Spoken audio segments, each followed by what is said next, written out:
जय हिंद सभी प्यारे बच्चों को। एसएससी का ये बैच ज्वाइन करने से पहले आपको सबसे पहले बेटा ये पता होना चाहिए एसएससी क्या है, एसएससी कौन से एग्जाम कंडक्ट कराता है, एसएससी के थ्रू आप किस पोस्ट पे पहुंचने वाले हैं, कौन से एग्जाम से आप किस ग्रुप की पोस्ट पर पहुंचेंगे, आपको क्या एग्जाम प्रोसेस के थ्रू गुजरना है, क्या सिलेबस है। मैं एक एक डिटेल पर इस वीडियो में बात करने वाला हूं और पूरी वीडियो देखे बिना आप बैच परचेज मत करिएगा। पहले सारी चीजें जान लीजिए, उसके बाद आप डिसीजन लें कि आप एसएससी क्रैक कर सकते हैं या नहीं। जी हाँ बेटा, आज हम बात करने वाले हैं फुल डिटेल में अबाउट एसएससी। सबसे पहले एसएससी यानी staff selection commission. Staff selection commission एक बेटा एग्जाम कंडक्टिंग बॉडी है। इसका काम है सेंट्रल गवर्नमेंट के एग्जाम्स को कंडक्ट कराना, है ना। यानी इस एक ये एग्जाम कंडक्टिंग बॉडी है बस। ये वेरियस ऑर्गेनाइजेशन है under government of India to recruit staff for various post in ministries and departments of government of India and subordinate offices. यानी इन पे ये कुछ पद इसको दिए गए हैं कि इन पदों पे आपको चयन करके देना है हमें। इसके बाद बेटा अगली बात हम करें कि किस किस एग्जाम के लिए ये कंडक्ट कराते हैं एग्जाम। बेटा ग्रुप बी की पोस्ट के लिए, ग्रुप सी की पोस्ट के लिए और ग्रुप डी की पोस्ट के लिए। यानी ग्रुप ए की पोस्ट के लिए जनरली यूपीएससी एग्जाम कंडक्ट कराता है। उससे आगे का काम सेंट्रल गवर्नमेंट में जो सबसे ज्यादा है वो एसएससी पर ही है। ग्रुप बी, ग्रुप सी और ग्रुप डी, इन तीन लेवल पे एसएससी एग्जाम कंडक्ट कराता है, group B, group C, group D. जैसे एक छोटा सा मैं एग्जांपल दूं, आपने एक एग्जाम सुना होगा एसएससी सीजीएल, सुना है। एसएससी सीजीएल में बहुत सारे पद ऐसे हैं जो ग्रुप बी के अंडर आते हैं, बहुत सारे पद ऐसे हैं जो ग्रुप बी के अंडर आते हैं, तो उसके एग्जाम एसएससी सीजीएल के थ्रू कंडक्ट हो रहे हैं। ग्रुप सी में बेटा कुछ पद एसएससी सीजीएल में भी हैं ऐसे जो ग्रुप सी में हैं, और बाकी के एसएससी सीएचएसएल हो गया, है ना। ग्रुप डी एक तरीके से बेटा एमटीएस के एग्जाम हो गए, एमटीएस के एग्जाम हो गए। ये तीन चार मेजर एग्जाम्स आपके सामने लेके हैं। इसके अलावा भी बहुत सारे एग्जाम्स हैं जो एसएससी कंडक्ट कराता है। ग्रुप ए में आपके सिविल सर्विसेज के एग्जामिनेशन जैसे आगे और भी एग्जामिनेशन है ऐसे जो ग्रुप ए की कैटेगरी में आते हैं। तो इन ग्रुप्स में जो सेंट्रल गवर्नमेंट के वेरियस डिपार्टमेंट्स में एग्जाम रिक्रूटमेंट का प्रोसेस करा रहे हैं वो एसएससी करा रहा है। अब एसएससी डायरेक्टली एग्जाम नहीं कंडक्ट कराता है, एसएससी अपना टेंडर किसी ना किसी कंपनी को दे देता है। जैसे अभी तक ये टेंडर टीसीएस के पास था, अब ये टीसीएस से हटकर एक नया वेंडर एसएससी ने फाइनलाइज किया है और एसएससी की नई वेबसाइट जो है वो ssc.gov.in है। इस वेबसाइट पे आपको सारी एग्जाम रिलेटेड इंफॉर्मेशंस अपडेट्स मिलती हैं कि कौन सा एग्जाम आ रहा है, किसकी एग्जाम डेट कब है। तो ये वेबसाइट पर आप विजिट करके एग्जाम्स कब, कौन से, कैसे, क्या होने वाले हैं, ये सब पता आपको चलता रहेगा। तो इस वेबसाइट से कनेक्टेड रहिएगा अगर आप एसएससी की तैयारी करने जा रहे हैं। जैसे मैंने भी अभी आपको हिंट दी कि ये तो 3 एग्जाम्स हैं, बट एसएससी बहुत सारे एग्जाम्स कंडक्ट कराता है। उसमें से हमारे कौन से काम के हैं, है ना। Examination conducted by SSC. सबसे अपर लेवल का एग्जाम जो बच्चों का ड्रीम रहता है एसएससी सीजीएल। अब ये ड्रीम क्यों रहता है मैं उस पर भी बात करूंगा, क्योंकि कुछ पद इसके अंदर इतने अच्छे हैं। यानी कभी कभी एसएससी सीजीएल को मिनी आईएएस बोल देते हैं। क्या बोलते हैं, मिनी आईएएस। यानी एसएससी सीजीएल मिनी आईएएस के बराबर है, समझ रहे हैं। क्योंकि कुछ पद आप सेंट्रल गवर्नमेंट में मिनिस्ट्रीज में असिस्टेंट सेक्शन ऑफिसर बन के जा रहे हैं, असिस्टेंट सेक्शन ऑफिसर, है ना। एक ऑफिसर लेवल की पोस्ट पे आप जा रहे हैं, आप एक्साइज इंस्पेक्टर बन रहे हैं, आप टैक्सेशन की डिपार्टमेंट में एक्साइज इंस्पेक्टर या इनकम टैक्स इंस्पेक्टर बन रहे हैं। इसके अलावा भी बहुत प्रिवेंटिव ऑफिसर के पद हो गए, है ना। तो आप एक बहुत अच्छे पद पे पहुंच रहे हैं। जैसे आपने सीबीआई सुना होगा, सीबीआई में सब इंस्पेक्टर, वो भी इसी एग्जामिनेशन के थ्रू पहुंच रहे हैं। ईडी एक आपने संस्था सुनी होगी, बहुत आजकल पॉपुलर है, एनफोर्समेंट डायरेक्टरेट। बहुत सारे राजनेताओं वगैरह को, सेलिब्रिटीज वगैरह को हाल फिलहाल में अरेस्ट वरेस्ट भी किया है। तो ईडी ईडी जो है संस्थान, उसमें भी जो बेटा आप पहुंच रहे हैं पद पर, ग्रुप बी के पद पर, वो एसएससी सीजीएल के एग्जाम के थ्रू ही पहुंच रहे हैं। नारकोटिक्स डिपार्टमेंट आपने सुना होगा, ministries of external affairs, ministry of home affairs, ministry of railways, है ना, ऐसे बहुत सारे ग्रुप बी के अच्छी लेवल की पोस्ट पे जो एग्जाम हो रहे हैं वो एसएससी सीजीएल की तरफ से हो रहे हैं। इसमें बेटा दो मोड में एग्जाम, दो फेजेस में एग्जाम होता है, टीयर 1 एंड टीयर 2। इनमें भी क्या क्या होता है उसके बारे में भी मैं चर्चा करूंगा। और टीयर 2 में यानी आपका मेंस जिसे हम कह देते हैं, मेंस में कंप्यूटर बेस्ड एग्जामिनेशन होता है, प्लस आपकी टाइपिंग भी होती है। अब हर पोस्ट के लिए टाइपिंग कंपलसरी है, सीजीएल के हर पोस्ट के लिए। आप किसी भी पोस्ट के लिए आप अप्लाई कर रहे हो, है ना, तो computer based examination plus typing. अच्छा, सीजीएल और सीएचएसएल, सीएचएसएल बेटा ये आपका ग्रेजुएट लेवल पे होता है, आप पढ़ पा रहे होंगे। हायर सेकेंडरी लेवल पे होता है 10+2, 10+2 लेवल पे होता है ना। इसके थ्रू आप बेटा क्लर्क बन रहे हैं डिफरेंट डिपार्टमेंट्स में। क्या बन रहे हैं बेटा आप क्लरिकल पोस्ट पर पहुंच रहे हैं वेरियस डिपार्टमेंट्स पे। जितने भी डिपार्टमेंट्स के मैंने नाम लिए, है ना, कोई भी मिनिस्ट्री है उसके अंदर जो क्लरिकल लेवल पे भर्तियां हो रही हैं वो सीएचएसएल एग्जामिनेशन के थ्रू हो रहे हैं, जिसे हिंदी में बाबू भी कह देते हैं ना। बाबू अगर आपको बनना है तो सीएचएसएल का एग्जाम निकालना पड़ेगा, और आपको ऑफिसर लेवल पे पहुंचना है तो सीजीएल का एग्जाम निकालना होगा। अच्छा, सीजीएल और सीएचएसएल के एग्जाम पैटर्न में, सिलेबस में, देखो जॉब्स में तो बहुत बड़ा अंतर है, जॉब्स के स्तर में तो बहुत बड़ा अंतर है, बट एग्जाम सिलेबस और एग्जाम पैटर्न में रत्ती भर भी डिफरेंस नहीं है, बट थोड़ा बहुत अंतर है, माइनर सा, बहुत ही माइनर सा। यानी सीजीएल और सीएचएसएल की जो एग्जामिनेशन है आपके, वो एकदम सेम तैयारी, same syllabus, same exam pattern, बिल्कुल सब कुछ 99.99% सिमिलर है। यानी आप अगर सीजीएल को टारगेट कर रहे हैं, सीएचएसएल को टारगेट कर रहे हैं, तैयारी उसी स्तर की करनी होगी। ऐसा भी नहीं है कि एग्जाम प्री का बहुत आसान आ जाता है, उसका आप मेंस में बहुत आसान आ जाता होगा, मेंस का लेवल भी दोनों का सेम सही रहता है। इसके अलावा बेटा आपने central armed police force, central armed police force, sub inspector in central armed police force, आपने सुना होगा। अर्धसैनिक बल जिसे हिंदी में हम कह देते हैं CRPF, CISF, BSF, ITBP, Assam rifles etcetera, ये रहे हम सेंट्रल आर्म्ड पुलिस फोर्सेस की कैटेगरी में डालते हैं। इसमें जो सब इंस्पेक्टर के पद पर चयन हो रहा है उसके लिए बेटा एसएससी ही एग्जामिनेशन कंडक्ट कराता है, जिसे हम सीपीओ का एग्जामिनेशन कह देते हैं, सेंट्रल पुलिस ऑर्गेनाइजेशन। इसके एग्जाम में 3 स्टेजेस हैं कि पहले तो टीयर 1 होता है कंप्यूटर बेस्ड, उसके बाद बेटा फिजिकल होता है, फिजिकल, और उसके बाद बेटा आपका टायर 2 होता है यानी मेंस होता है। ये इसके एग्जाम प्रोसेस हैं। मेजर बच्चा इन तीनों एग्जाम्स को देता ही देता है। इनके इसके सिलेबस में भी इन दोनों से कुछ भी अंतर नहीं है, यानी सिलेबस सेम है। सिलेबस वही है जो सीजीएल का है, सीएचएसएल का है, वही सिलेबस सीपीओ का है।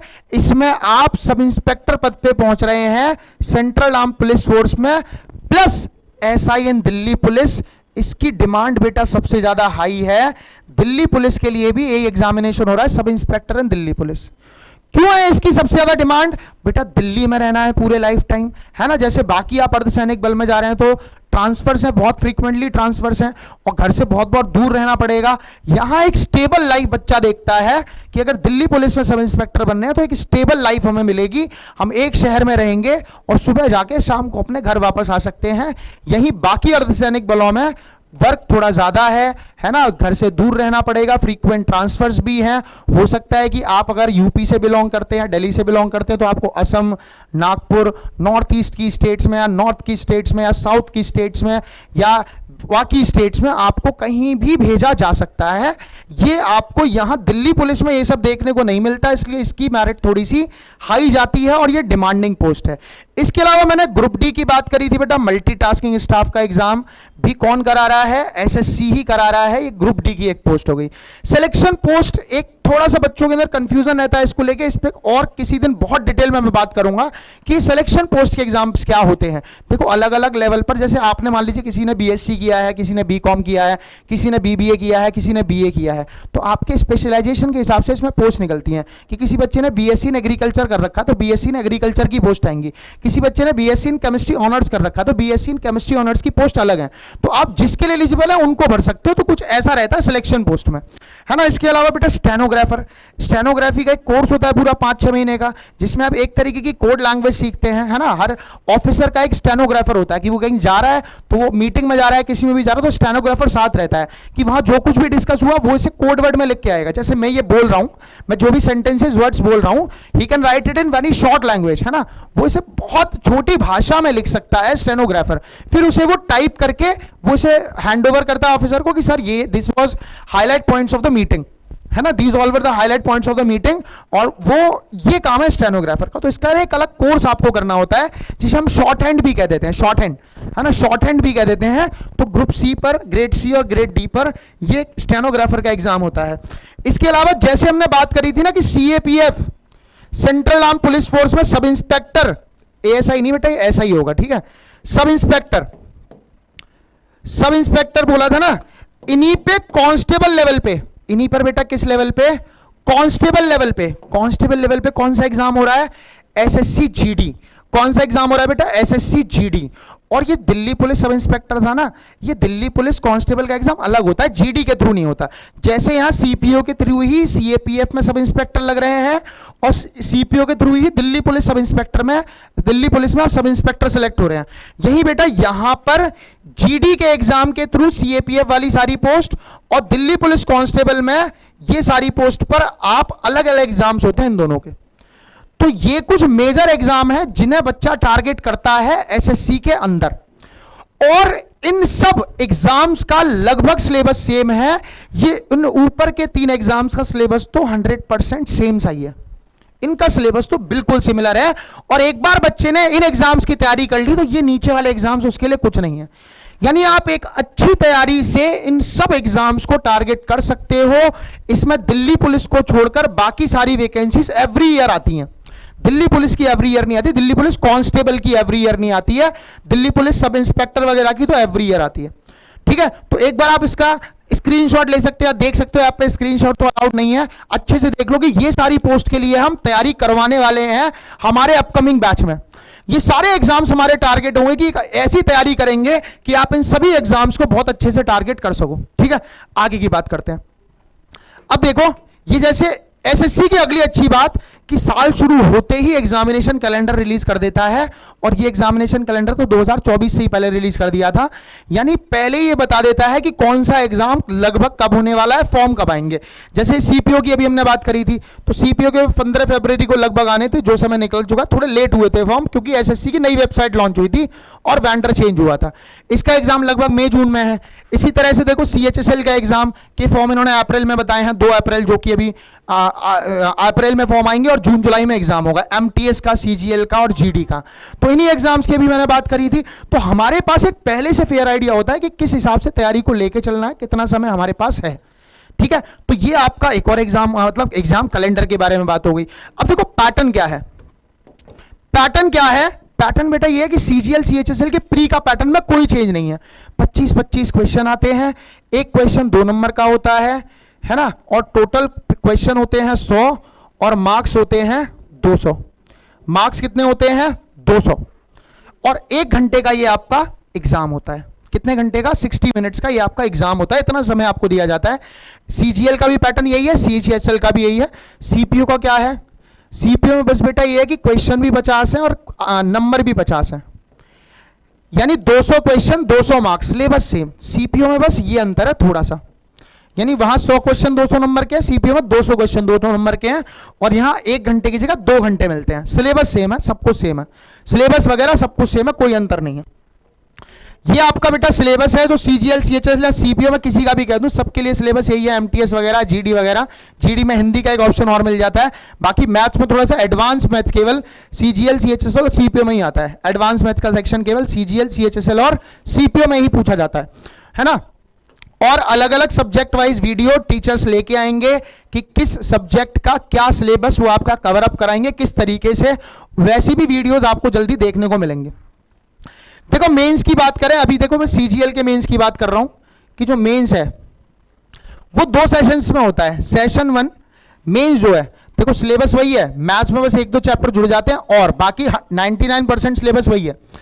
सेशन 1 में बेटा सबसे पहले आपका मैथ्स और रीजनिंग का पेपर होता है 1 घंटे का, सिस्टम पर आप जाएंगे, 1 घंटे के लिए मैथ्स और रीजनिंग का पेपर ओपन हो जाएगा। 30 क्वेश्चन, 60 क्वेश्चन है, एक क्वेश्चन 3 नंबर का है, टोटल 180 मार्क्स का पेपर है। यहां नेगेटिव मार्किंग 1/3 की है और प्री में नेगेटिव मार्किंग 1/4 की है। प्री में नेगेटिव कितने की है? 1/4 की, वहां 1/3 की है। ठीक है, अब देखो यहां पर सबसे पहले मैथ्स रीजनिंग का सेक्शन होगा, 1 घंटे के बाद ये सबमिट हो जाएगा। फिर आपका इंग्लिश जीके का सेक्शन होगा, 1 घंटे बाद ये भी सबमिट हो जाएगा। यहां 45 क्वेश्चन इंग्लिश के हैं, 25 क्वेश्चन जीएस के हैं। सीएचएसएल के मेंस में बस इतना अंतर है कि यहां 45 की जगह 40 है और यहां 25 की जगह 20 है, इतना अंतर है बस। सीजीएल के मेंस में 45-25 है, ऊपर वाला सेम है, बस सीएचएसएल में यहां 40 है यहां 20 है, यानी यहां भी 60 ही क्वेश्चन है। सीएचएसएल में बस इतना अंतर कर दिया है भाई साहब, बस इतना सा अंतर है। इसके अलावा फिर आपका ये भी सबमिट हो जाएगा 1 घंटे बाद। 2 घंटे के बाद आपका 15 मिनट का कंप्यूटर का क्वालिफाइंग पेपर होता है, यानी इसमें क्वालिफाई होना जरूरी है ना, इसमें क्वालिफाई होना जरूरी है। 20 क्वेश्चन आते हैं, एक क्वेश्चन यहां भी 3 नंबर का, 60 क्वेश्चन।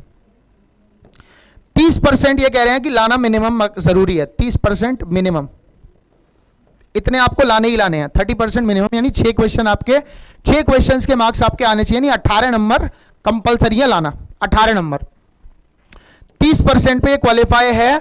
बाकी अलग अलग पोस्ट के लिए हायर स्टैंडर्ड्स भी सेट है, पोस्ट के हिसाब से 30% तो मिनिमम चाहिए ही चाहिए। उसके बाद आपको ब्रेक दिया जाता है, ब्रेक दिया जाता है कुछ समय का, और ब्रेक के बाद फिर आपकी सीजीएल सीएचएसएल दोनों में टाइपिंग होती है। सीजीएल में लगभग बेटा आपकी 28 वर्ड पर मिनट की स्पीड मांगते हैं, और सीएचएसएल में बेटा आपकी 35 वर्ड पर मिनट की लगभग स्पीड मांगी जाती है टाइपिंग की। सभी पोस्ट के लिए टाइपिंग कैसी है? कंपलसरी है, इट इज वेरी कंपलसरी कि सभी पोस्ट में आप टाइपिंग आपको देनी ही देनी है। ठीक है, तो ये आपका एग्जाम पैटर्न हो गया सीजीएल सीएचएसएल का। सीपीओ के मेंस में क्या आता है? सीपीओ मेंस में अगर हम बात करें कि सीपीओ के मेंस के एग्जाम में क्या पूछा जाता है, तो बेटा सीपीओ का पहले तो प्री होता है, वो मैंने बता दिया, फिर ना मेंस से पहले फिजिकल होता है। मेंस से पहले क्या होता है? फिजिकल। फिजिकल में आपकी high jump, long jump, running है ना, शॉर्ट पुट, स्प्रिंट सब है। सीपीओ के मेंस में केवल 200 क्वेश्चन इंग्लिश के आते हैं। कितने नंबर के? 200 नंबर के। 200 क्वेश्चन इंग्लिश के आते हैं, कितने नंबर के? 200 नंबर के। Is that clear? 200 question 200 number के। ठीक है, आगे बात करें, आगे हम अगर बात करें सीजीएल के थ्रू आप किस किस पोस्ट पर पहुंच रहे हैं, किस किस पोस्ट पे पहुंचोगे। देखो कुछ डेस्क जॉब है, कुछ फील्ड जॉब है, कुछ तो डेस्क जॉब है, कुछ फील्ड जॉब है। डेस्क जॉब मतलब आपकी ऑफिस जॉब है कि आप ऑफिस में जाके बैठना है। फील्ड जॉब मतलब आपको फील्ड में भी जाने का मौका मिल सकता है और डेस्क पे भी काम करना पड़ सकता है, दोनों ही रहती हैं चीजें। देखो जैसे मैंने कहा कि आप असिस्टेंट सेक्शन ऑफिसर बन रहे हैं डिफेंस मिनिस्ट्री में, फॉरेन मिनिस्ट्री में, होम मिनिस्ट्री में, रेलवे मिनिस्ट्री में, तो एक तो ये डेस्क जॉब है प्रॉपर, एएसओज, असिस्टेंट सेक्शन ऑफिसर। इसके अलावा ऑडिटर, अकाउंटेंट, क्लर्क्स, ये सब डेस्क जॉब है जो आप एसएससी सीजीएल के थ्रू पहुंच रहे हैं। अभी एएसओ एमईए का हाइप सबसे ज्यादा है, ASO in ministry of external affairs. क्यों हाइप ज्यादा है? क्योंकि मिनिस्ट्री ऑफ एक्सटर्नल अफेयर्स विदेश जाने का थोड़ा मौका मिल जाता है, और दिल्ली में लाइफ टाइम रहोगे, बाकी मिनिस्ट्रीज में भी दिल्ली में लाइफ टाइम रहोगे, बट एमईए का हाइप थोड़ा सा ज्यादा है। फील्ड जॉब में टैक्स के अंडर कुछ जॉब आती है जिसमें कुछ डायरेक्ट, इनडायरेक्ट और एईओ एनफोर्समेंट। देखो डायरेक्ट टैक्स में तो इनकम टैक्स इंस्पेक्टर है, इनडायरेक्ट टैक्स में excise inspector, preventive officer, examiner है ना। इसमें एक्साइज इंस्पेक्टर थोड़ा हाइप में रहता है क्योंकि इसमें वर्दी वगैरह 3 स्टार आपको मिलते हैं। प्रिवेंटिव ऑफिसर को भी वर्दी मिलती है, व्हाइट कलर की वर्दी होती है इनकी, इनको अशोक स्तंभ यहां लगा होता है। बाकी एग्जामिनर की कोई ऐसी वर्दी नहीं है वो भी एक तरीके से टैक्स कलेक्टर ही इनडायरेक्ट। नॉन टैक्स वाली एक तो आपका पोस्टल इंस्पेक्टर होता है, पोस्ट ऑफिस में होता है, इंस्पेक्टर होता है, जैसे इंस्पेक्शन करना होता है। सीबीआई में मैंने सब इंस्पेक्टर बताया था, नार्कोटिक्स में बताया था inspector and sub inspector. Post और भी है, यहां कुछ मेजर पोस्ट लिखी हुई है ना। इसके अलावा सीएचएसएल के थ्रू तो मैंने बता ही दिया था कि आप क्लरिकल लेवल पे पहुंचते हैं। सीपीओ के थ्रू आप सब इंस्पेक्टर लेवल पे पहुंचते हैं in different departments of CAPF and Delhi police, in different departments of CAPF and Delhi police. तो ये आपका क्या जॉब प्रोफाइल आपका रहने वाला है उसके बारे में एक थोड़ी सी डिस्कशन मैंने आपके साथ किया है। ठीक है, इसके अलावा बेटा और हम बातें करें तो हम जो इन सब चीजों को टारगेट करते हुए जो कुछ मैंने आपको बताया इन डिटेल, बेटा हम लेकर आ रहे हैं selection batch for SSC, CGL, CHSL and CPO. मैंने अभी आपको क्या बताया, मेजर एग्जाम्स यही हैं। आपने एक बार इन 3 एग्जाम्स को टारगेट करके तैयारी कर ली, then you can crack any exam. आप इसी बैच के थ्रू देखो रेलवे के एग्जाम को टारगेट कर लो, क्योंकि उससे सिलेबस सबका कम है, ये मैक्सिमम है, इससे ऊपर कुछ नहीं है। आप सीडीएस टारगेट कर रहे हो तो भी आप बैच ज्वाइन कर सकते हो। बाकी हम मेन एम लेके चल रहे हैं सीजीएल, सीएचएसएल, सीपीओ, ये 3 मेजर एग्जाम्स है एसएससी के अंदर। बच्चा इसी की तैयारी करता है अच्छे से और फिर मल्टीपल एग्जाम्स को क्रैक करके दिखाता है। तो कटारा एकेडमी आपके लिए लेकर आ रही है selection batch for SSC, CGL, CHSL and CPO, जो ऑनलाइन मोड में डायरेक्ट फ्रॉम स्टूडियो से डायरेक्टली ये लाइव होगा, 1 to 1 बच्चों से इंटरेक्शन होगा प्रॉपर। इसमें 4 to 5 आवर्स आपकी क्लासेस चलने वाली हैं, जिसमें बिल्कुल प्रिसाइज, एक्यूरेट, एग्जाम ओरिएंटेड, एकदम सटीक तरीके के साथ आपको पढ़ाया जाएगा कि आप फाइनल सिलेक्शन को एम करें। वही हमारा एम होगा कि बच्चा जब बैच को कंप्लीट करे तो एक अलग लेवल का कॉन्फिडेंस उसके अंदर हो कि हाँ कुछ सीखा है इस बैच से हमने। तो प्रॉपर आपकी 4 to 5 आवर क्लासेस इसमें चलने वाली हैं। क्लास प्रैक्टिस प्रॉब्लम की अलग पीडीएफ फॉर्मेट में फाइल मिलेगी, प्रिंटेबल फॉर्म, यानी जो क्वेश्चन हम क्लासेस में करेंगे उसके आपको नोट्स तो मिल ही जाएंगे आपको पीडीएफ के थ्रू, और वो सिस्टमैटिक वे में क्वेश्चंस अरेंज्ड होंगे जिसे आप प्रिंट भी करा सकते हैं। उसकी क्लास प्रैक्टिस प्रॉब्लम अलग से मिलेंगी।